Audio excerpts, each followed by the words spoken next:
आपका स्वागत है NKT IAS यूट्यूब चैनल पर। आज देश में सुप्रीम कोर्ट ने बहुत महत्वपूर्ण निर्णय दिया है शाहीन बाग के मुद्दे पर। शाहीन बाग के मुद्दे पर सुप्रीम कोर्ट का फैसला दिया है। इस फैसले के बारे में हमको जानकारी देने के लिए हमारे साथ मौजूद हैं NKT IAS के निशिकांत तिवारी सर। निशिकांत तिवारी सर बहुत प्रतिष्ठित शिक्षाविद हैं, पटना शहर के JNU से पास आउट हैं। आइए सुनते हैं शाहीन बाग के मुद्दे पर सुप्रीम कोर्ट का डिसीजन का details. Over to Nishikant sir. देखिए, शाहीन बाग का फैसला अपने आप में एक ऐसा फैसला है जो यह बताता है कि शाहीन बाग के मुद्दे पर अगर आप देखें तो शाहीन बाग के मुद्दे पर न केवल कार्यपालिका विफल हुई, जिसे कहते हैं एग्जीक्यूटिव, और कार्यपालिका में एडमिनिस्ट्रेशन आ जाता है, पुलिस आ जाता है, वरन न्यायपालिका भी विफल हुई। और ये बताया कि किस तरह से justice delayed is justice denied, यानी देर से न्याय का मिलना न्याय न मिलने के बराबर है। दूसरी बात, जिस कार्य को न्यायपालिका को करना चाहिए था, जिस कार्य को कार्यपालिका को करना था, पुलिस को करना था, अंत में वह कार्य न्यायपालिका के पास पहुंच गया और इससे लोगों को काफ़ी परेशानी का सामना करना पड़ा। शाहीन बाग ये भी बताता है कि लोकतांत्रिक अधिकार आपका है, आप कहीं भी इकट्ठा हो सकते हैं, असेंबल हो सकते हैं, लेकिन आपको ये भी देखना पड़ेगा कि आपका जो अधिकार है उसके कारण दूसरे के अधिकारों का इंक्रोचमेंट ना हो, हनन ना हो। इस संदर्भ में शाहीन बाग का फैसला एक मिक्स फैसला बताता है। इस फैसले का संवैधानिक प्रावधान क्या है सर? देखिए, संवैधानिक प्रावधान की अगर आप बात करें तो संविधान का अनुच्छेद 19(1) ये कहता है कि हर व्यक्ति को right to speech and expression है, हर व्यक्ति को विचार और अभिव्यक्ति की स्वतंत्रता है। और 19(1)(b) कहता है right to assemble peacefully and without arms, यानी कोई भी बंदा एक इकट्ठा हो सकता है एक जगह पर बिना आर्म्स का। तो ये संविधान में आज़ादी देता है। देखिए, लोकतंत्र का ब्यूटी इसमें है कि लोकतंत्र के साथ साथ असहमति भी चलती है। यही जज ने कहा है, अगर आप जजमेंट पढ़ें तो वो कहे कि लोकतंत्र में एक सरकार होता है और सरकार का विरोध एक लोकतांत्रिक अधिकार है, यानी कि सरकार के फैसले से आप असहमति जुटा सकते हैं। लेकिन असहमति किस रूप में जुटाया जाएगा, क्या जुटाएगा, इस पर सुप्रीम कोर्ट ने क्या कहा, यह बहुत महत्वपूर्ण बात है। सुप्रीम कोर्ट ने कहा कि सार्वजनिक स्थानों पर अनिश्चित काल के लिए कब्जा नहीं किया जा सकता। कोई भी पब्लिक प्लेस हो जहां पर अनेक पब्लिक का आना जाना होता है रेगुलर पर, उसको अनिश्चित काल के लिए आप कब्जा नहीं कर सकते हैं। लेकिन अनिश्चित काल सुप्रीम कोर्ट ने बोलकर कहीं ना कहीं स्कोप पुनः दे रहा है कि तब क्या रेल है, रोड है, एयरपोर्ट है, कुछ समय के लिए कब्जा कर सकते हैं क्या? ये एक महत्वपूर्ण बात है। सुप्रीम कोर्ट ने सिर्फ ये कहा कि अनिश्चित काल के लिए किसी भी पब्लिक प्लेस पर कब्जा नहीं किया जा सकता है। सुप्रीम कोर्ट ने यह भी कहा है कि आप प्रोटेस्ट कीजिए, आप असहमति जताइए, विरोध कीजिए, ये लोकतंत्र है। लोकतंत्र में निश्चित रूप से ये आपका संवैधानिक अधिकार है, लेकिन ध्यान रहे कि ऐसा करने पर किसी दूसरे के संवैधानिक अधिकारों का उल्लंघन नहीं हो।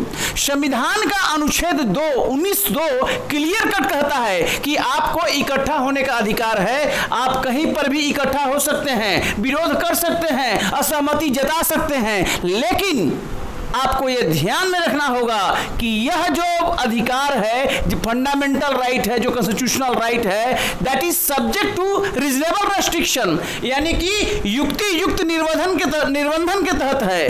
अगर पब्लिक ऑर्डर भंग होता है, देश का संप्रभुता भंग होता है, नेशनल सिक्योरिटी का मामला होता है और स्पेशली लोक व्यवस्था प्रभावित हो रही है, तो आपके असेंबली पर प्रतिबंध लगाया जा सकता है, राज्य उसको कंट्रोल कर सकता है। सुप्रीम कोर्ट ने कहा कि कोई भी विरोध है, धरना है, प्रदर्शन है, वो निर्धारित जगह पर होना चाहिए, डिजाइनेटेड प्लेस। ये नहीं कि आप कहीं भी पार्क है, मैदान है, रोड है, सड़क है, कहीं पर भी कब्जा कर लीजिए और हजारों लाखों को रोज इनकन्वीनियंस हो। शाहीन बाग के केस में जो वहां के रहने वाले थे, जो लोग का वहां पर रोजगार था, दुकान था, सब महीने भर प्रभावित हुआ। ये 100 दिनों से भी अधिक समय तक चला। लगभग 15 दिसंबर से यह धरना प्रदर्शन शाहीन बाग में शुरू हुआ, 100 दिन चला। अब जस्टिस आ गया है, फैसला आ गया है, तो क्या सुप्रीम कोर्ट ये बताएगा कि जिन लोगों को इनकन्वीनियंस हुआ है, कष्ट हुआ है, जो उनको आर्थिक लॉस हुआ है, मानसिक सदमा पहुंचा है, उसकी रिकवरी कैसे होगी? इसलिए मैं कहा कि जस्टिस डिलेड, जस्टिस डिनाइड। देर से फैसला आया है, लेकिन जो शाहीन बाग में हुआ वहां के लोगों को बहुत बड़ा कष्ट हुआ, ये सुप्रीम कोर्ट ने बोला। और सुप्रीम कोर्ट ने यह भी बोला कि प्रशासन को कोर्ट के कंधे पर रखकर काम नहीं करना चाहिए था, प्रशासन को कोर्ट पे कंधे पर। लेकिन क्या यहां पर कोर्ट का गलती नहीं है? सबसे पहले यह मामला दिल्ली हाई कोर्ट में गया। दिल्ली हाई कोर्ट में कुछ नहीं किया। दिल्ली हाई कोर्ट ने कोई भी फैसला देने से दिल्ली हाई कोर्ट ने बचा अपने आप को। आप जानते हैं, मैं बताऊंगा बैकग्राउंड की शाहीन बाग में विरोध क्यों शुरू हुआ। मामला चला गया फिर सुप्रीम कोर्ट, और सुप्रीम कोर्ट ने भी फैसला देने की जगह पर क्या कहा, मध्यस्थ नियुक्त कर दिया, मीडिएटर नियुक्त कर दिए। जाओ भैया शाहीन बाग के लोगों से बात करो। ठीक है, वहां से मीडिएटर गया, एक सीनियर एडवोकेट, बात किया, कोई नहीं हुआ। और कब फैसला आया? इस सप्ताह फैसला आया है। तब जब कोरोना के कारण, अब थैंक्स कहिए कोरोना के चलते, कि कोरोना के चलते ये शाहीन बाग का धरना रुक गया।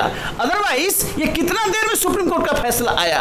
अगर न्याय मिलने में अगर इतना देर हो जाए तो फिर लोकतंत्र एक तरह से उसके अधिकारों की रक्षा कैसे होगी? तो एक महत्वपूर्ण बात ये बताया गया, और इसमें कोर्ट ने कहा कि प्रशासन की विफलता है, प्रशासन को इस पर ध्यान देना चाहिए था, कोर्ट पर नहीं रहना चाहिए। प्रशासन का अपना गाइडलाइन है, प्रशासन को इस पर अपना कार्रवाई करना चाहिए था। तो मेन बात यही है कि प्रशासन के लिए आगे का एकदम क्लियर कट गाइडलाइन हो गया कि सार्वजनिक स्थान को कभी भी अनिश्चित काल के लिए आप कब्जा नहीं कर सकते, नंबर 1। और नंबर 2, अगर धरना करना है, प्रदर्शन करना है तो संवैधानिक अधिकार है।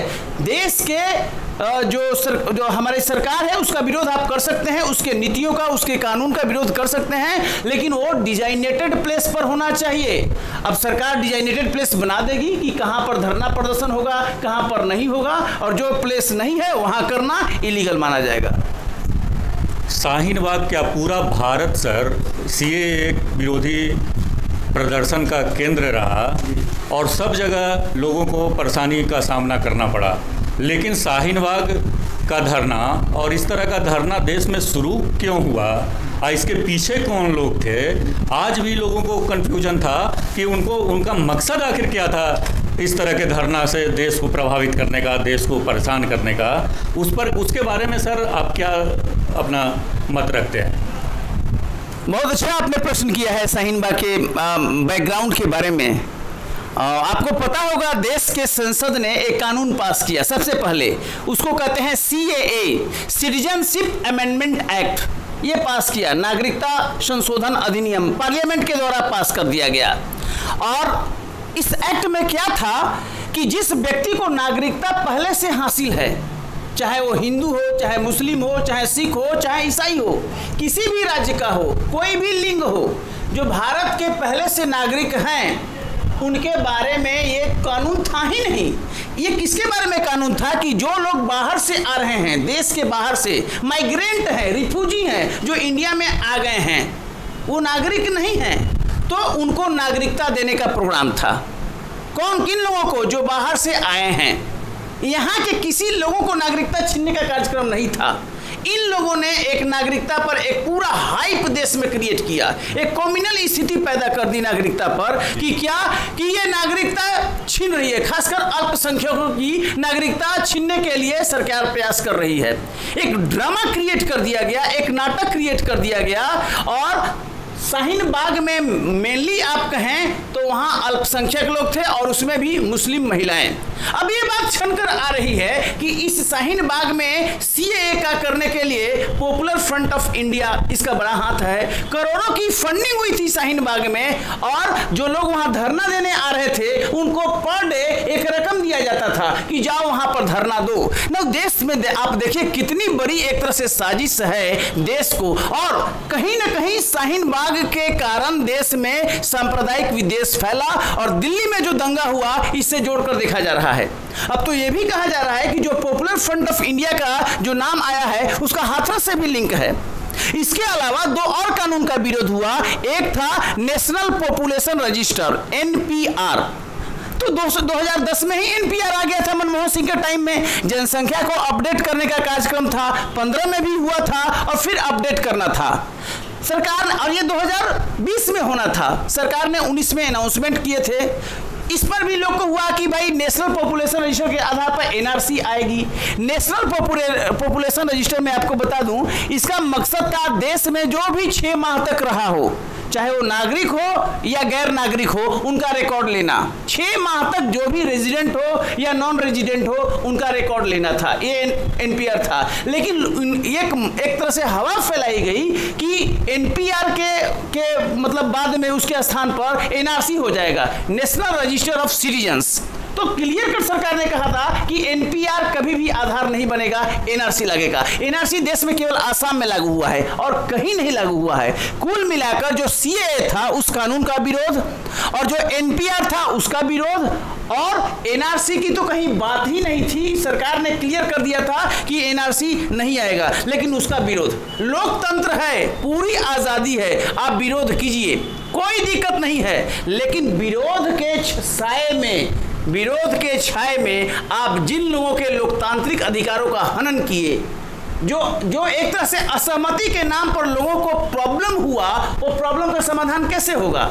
न्यायपालिका का फैसला आया है, स्वागत करना चाहिए, बहुत देर से आया है, लेकिन अब क्या कीजिएगा, देश की ऐसी न्यायिक व्यवस्था है, इसमें समय लगता है। लेकिन लोगों को आंख खोलना चाहिए, लोगों को सोचना चाहिए कि आज हमारा जो अधिकार है वो आपकी ड्यूटी है, आपका राइट हमारा ड्यूटी है, और राइट और ड्यूटी एक ही सिक्के के 2 पहलू हैं। संविधान अधिकार देता है, लेकिन संविधान ये भी कहता है कि ये जो राइट है, fundamental right, that is not absolute, ये पूर्ण अधिकार नहीं है, इस पर बंधन लगाया जा सकता है। अगर सिक्योरिटी का मामला है, नेशनल सिक्योरिटी का, अगर सोवरेनिटी का मामला है, अगर लोक व्यवस्था बिगड़ रही है, पब्लिक ऑर्डर बिगड़ रही है, कुल मिलाकर ये सब मैटर पर आया, शाहीन बाग हुआ। अब शाहीन बाग अगला शाहीन बाग ना हो, हमें यह देखना होगा कि सुप्रीम कोर्ट का जो फैसला है वो प्रेसिडेंट हो गया। प्रशासन के लिए एक बिल्कुल एक तरह से गाइडलाइंस सुप्रीम कोर्ट ने दे दिया है कि आप कब्जा नहीं कर सकते, अगर प्रदर्शन करना है इजाजत है, लेकिन वो डिजाइनेटेड प्लेस पर ही कर सकते हैं।